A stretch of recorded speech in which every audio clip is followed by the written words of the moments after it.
ओम नमः शिवाय। प्रिय भक्तगणों, आइए सुनते हैं श्री स्कंद पुराण की आगे की कथा। लोमस ऋषि कहने लगे, राजा के यह कहने पर नारद जी ने कहा, हे राजन, मैं नारद हूँ, मुझे इस स्थान की आवश्यकता थी और इसलिए मैं यहाँ आया। मुझे द्रव्य दो और स्थान के लिए भूमि। यद्यपि भूमि और द्रव्य देवताओं का ही होता है, तो भी प्रार्थना उसी राजा से करनी चाहिए जो उस भूमि पर राज करता है, क्योंकि राजा भी ईश्वर का अवतार होता है। इसलिए मैं आपसे द्रव्य की याचना कर रहा हूँ और भूमि की मांग करता हूँ। यह सुनकर राजा ने कहा कि यदि आप नारद हैं तो यह सारा राज्य ही आपका है, मैं तो आपका दास बनकर रहूँगा। इसके बाद नारद जी ने कहा, यदि आप हमारे भक्त हैं तो आप अपने वचन का पालन कीजिए और जिस दान की घोषणा आपने की है वही दीजिए, आप उसकी रक्षा भी करेंगे। मैं भी यह धन नहीं लूँगा, यह धन मैं उस समय लूँगा जब मुझे आवश्यकता पड़ेगी। इसके बाद नारद जी ने बताया कि राजा से यह कहकर मैं रैवत पर्वत पर आ गया। मैंने उस पर्वत को देखा और मुझे बहुत प्रसन्नता हुई। ऐसे पर्वत को देखकर मेरे मन में यह इच्छा प्रकट हुई कि इस स्थान को प्राप्त किया जाए, क्योंकि यह स्थान सुंदर होने के साथ साथ दुर्लभ भी है। फिर मैंने सोचा कि मुझे अब वे ब्राह्मण देखने चाहिए जो योग्य पात्र हैं। जिस तरह कर्णधार के बिना कोई भी व्यक्ति नौका से पार जाने में समर्थ नहीं होता, उसी तरह यदि कोई विप्र आचारहीन है तो वह किसी का उद्धार नहीं कर सकता। जिस तरह बंजर जमीन में बोया हुआ बीज टूटे बर्तन में दुआ हुआ दूध और राख में डाली हुई समिधा निष्फल हो जाती है, उसी तरह से अनुचित प्रिय को दिया हुआ दान ही नष्ट नहीं होता, बल्कि अन्य पुण्य भी नष्ट हो जाते हैं। सुपात्र को दिया दान धर्म होता है और सुपात्रता विद्या और तप दोनों से आती है। विद्या के बिना आँखों वाले भी अंधे रह जाते हैं और यह सोचकर कि ऐसे विद्वानों को देखने के लिए स्थान स्थान चला जाए, उस प्रदेश से उठकर चला आया। इसी तरह विचरण करता हुआ चारों तरफ घूमता रहा। अनेक ब्राह्मणों ने मेरे प्रश्नों को सुना और कहा कि ये सारे प्रश्न बहुत दुख देने वाले हैं। मैं समस्त धरती पर घूमा और विचार किया कि ऐसा कोई भी ब्राह्मण नहीं मिला। फिर मैं हिमालय पर्वत पर आकर चिंता से ग्रस्त होकर बैठ गया। मुझे बार बार चिंता हो रही थी। तभी एक बात मन में आई कि अभी तक मैं परम उत्तम कलाप नाम के ग्राम को नहीं गया हूँ। उस गांव में 84,000 ब्राह्मण रहते हैं। वे साक्षात तप की प्रतिमा हैं। यह बात ध्यान में आते ही मैं उस स्थान के लिए चल दिया। वहाँ पहुँचकर उस महान गांव को देखा। वह 100 योजन में फैला हुआ था और अनेक तरह के वृक्षों से भरा हुआ था। उस परम पुण्यशाली गांव में सैकड़ों श्रेष्ठ आश्रम बने हुए थे और परस्पर जीवों में प्रेम की भावना थी। उस स्थान पर मुनियों का सदा उपकार होता था और उस गांव में कभी भी भय तथा ईर्ष्या का प्रवेश नहीं हुआ। मैं वहां पहुंचा और वहां के ब्राह्मणों से साक्षात्कार किया। वहाँ पर अत्यंत मेधावी ब्राह्मणों को संबोधित करके मैंने कहा कि आप लोग मेरे मन की बात भी पूरी कीजिए। बेकार बातचीत करने से कोई लाभ नहीं है। मैं जो प्रश्न आपके सामने रख रहा हूँ उनका उत्तर दीजिए। ब्राह्मणों ने कहा कि आप अपने प्रश्न बताइए। आपका भला हुआ कि आपने हमसे कुछ प्रश्न पूछे। यह कहकर सभी ब्राह्मण अपने अहंकार से भर गए और एक दूसरे का निषेध करके स्वयं प्रश्नों का उत्तर देने के लिए तत्पर हुए। जैसे वीर लोग रण में जाने के लिए उत्सुक होते हैं, उसी तरह ब्राह्मण लोग भी मेरे प्रश्नों का उत्तर देने के लिए उत्सुकता दिखाने लगे।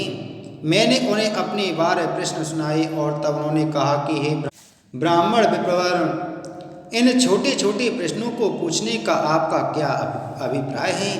इनका उत्तर तो कोई भी बालक दे सकता है। उनकी बात सुनकर मुझे लगा कि मैं बहुत कृतार्थ हो गया हूँ। मेरे मन में विस्मय का भाव पैदा हुआ।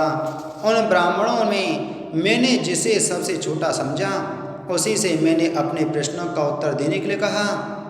उसके बाद सुतनु नाम का एक बालक मुझसे बोला कि आपके इन छोटे प्रश्नों का उत्तर देते हुए मेरी वाणी मंद हो रही है, लेकिन मैं केवल इसलिए उत्तर दे रहा हूँ कि आप मुझे अल्पज्ञ न समझ लें। यह कहकर सुतनु ने उत्तर देना प्रारंभ किया। सुतनु ने कहा कि 52 अक्षर मातृका के नाम से जाने गए हैं। इनमें अंधकार सबसे पहला अक्षर होता है तथा 14 स्वर होते हैं और 33 स्पर्श वाले वर्ण होते हैं। इसके बाद इनमें अनुस्वार, विसर्जनीय, जिह्वा मूलीय और उपद्यमानीय भी होते हैं। ये सब मिलकर 52 अक्षर हैं। अब इनका अर्थ भी आप सुनिए। इसके लिए मैं आपको एक घटना बताता हूँ। मिथिलापुरी में एक कौथुम नाम का ब्राह्मण रहता था। उसने भूमंडल की सभी विद्याएं पढ़ रखी थीं। बिना एक क्षण नष्ट किए उसने सहस्त्र वर्षों तक विद्या अध्ययन किया। इसके बाद उसने अपना घर बनाया और घर में पुत्र की उत्पत्ति हुई। कौमुद का पुत्र बहुत शांतचित्त रहता था और एक तरह से जड़ लगता था। उसने मातृका के अलावा और कोई ज्ञान प्राप्त नहीं किया था। उसका पिता उसे बार बार पढ़ने के लिए कहता और लड्डू खाने का लालच भी देता।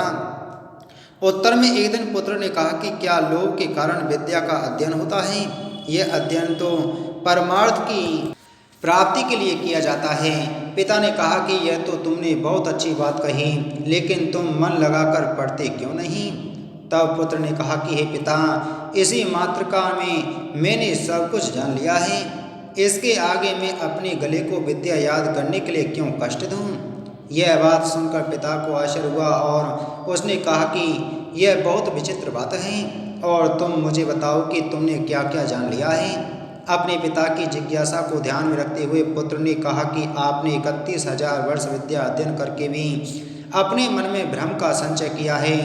दर्शन शास्त्रों में जिसे धर्म कहा है वह बहुत विचलित करने वाला है और भ्रमित भी करता है। मैं आपको मोह रूपी अंधकार को नष्ट करने वाले सूर्य रूपी वाक्य को बतलाता हूँ। यह अकार ब्रह्मा है और उकार विष्णु तथा मकार महेश है। यही 3 गुण हैं और इसकी अर्थ संगति में सदा से स्वयं विद्यमान है। यह उकार ही परम सनातन श्रुति है। इसमें जो ज्ञान है वह करोड़ों ग्रंथों द्वारा भी पूरी तरह से वर्णित नहीं किया जा सकता। किंतु आप आगे और सुनिए कि अकार के आदि में अंग के अंत में रूप तक 14 स्वर हैं। ये 14 स्वर मनुगण हैं। इन 14 मनुओं के नाम हैं स्वयंभुव, स्वरोचिष, उत्तम, रैवत, तामस और छठा चाक्षुष। वर्तमान काल में वह सब मनु विद्यमान है। इसके अतिरिक्त सावर्णी, रुद्र सावर्णी, धर्म सावर्णी, रौच्य और भौत्य कुल मिलाकर 14 मनु होते हैं। इन 14 मनुओं के वर्ण श्वेत, पीले, लाल, तांबे के रंग वाले, गहरा पीले, काले, हल्के काले, श्याम, कपिल रंग के, धुएं के रंग के तथा पेशंगक, त्रिवर्ण, सबल और करकंधु रूप में इनके वर्ण होते हैं। वह सब मनु कृष्ण रूप में दिखाई देता है। इसके साथ उकार भी जुड़ा हुआ है। ककार आदि जिनके प्रारंभ में हैं वे सब अकारांत पर्यंत 33 देवता हैं। ककार से आदि और उकार के अंत में 12 आदित्य कहे गए हैं। वे आदित्य घात, मित्र, ऐरमा, शक्र, वरुण, अंशु, भग, विवस्वान, सविता, त्वष्टा और विष्णु के नाम से जाने जाते हैं। विष्णु रूप आदित्य सबसे अंत में उत्पन्न होने वाला है और वही सबसे अधिक गुणवान है।